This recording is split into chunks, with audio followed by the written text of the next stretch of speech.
क्या आप जानते हैं कि भगवान शिव जी ने विष क्यों पिया? आइए हम आपको विस्तार में बताते हैं। क्षीरसागर में देवताओं और राक्षसों ने मिलकर अमृत की प्राप्ति के लिए समुद्र मंथन किया गया। इस मंथन में हलाहल, विष, कामधेनु, उच्चैश्रवा, ऐरावत, कौस्तुभमणि, कल्पवृक्ष, रंभा, देवी लक्ष्मी, वारुणी, मदिरा, चंद्रमा, पारिजात पुष्प, पांचजन्य शंख, धन्वंतरी और अंत में अमृत निकला।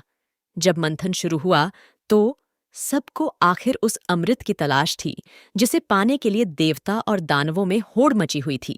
ऐसे में दोनों ने परस्पर मंथन जारी रखा। इस मंथन में सबसे पहले कालकूट नामक विष, जिसे हलाहल कहा जाता है, वो निकला। कहा जाता है कि इसके गंध और निकल रही तीव्र ज्वाला से सभी देवता तथा राक्षस बेचैन होकर त्राहिमाम करने लगे। इसे कहीं फेंका नहीं जा सकता था क्योंकि इसका तेज इतना था कि समस्त सृष्टि विनाश हो सकती थी। अब तक हुए इस मंथन में अमृत निकलना बाकी था। अब देवता और दानव दोनों को समझ नहीं आ रहा था कि इस विष हलाहल का क्या किया जाए। अमृत तो सभी को चाहिए था, ऐसे में इस विष का क्या करें? इस बात की चिंता दोनों पक्षों को सता रही थी।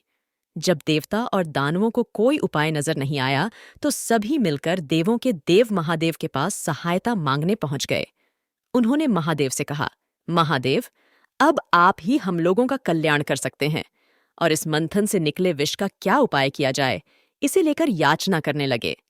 महादेव ने देखा कि देवता और दानव इस हलाहल का कोई हल नहीं निकाल पा रहे हैं और इसे कहीं सृष्टि पर छोड़ा गया तो इस विष के द्वारा संपूर्ण सृष्टि का विनाश हो जाएगा।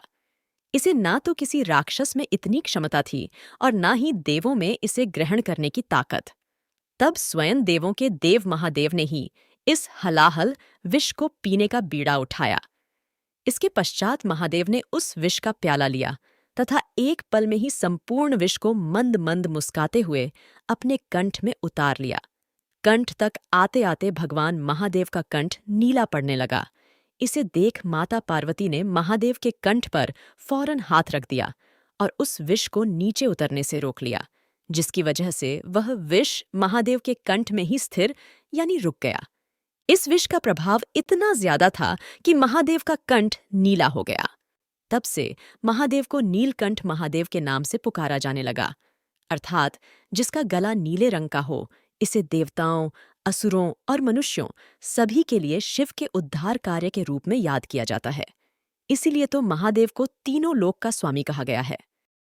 अगर आपको हमारा वीडियो पसंद आए तो कृपया लाइक करें, सब्सक्राइब करें और बेल आइकन दबाएं।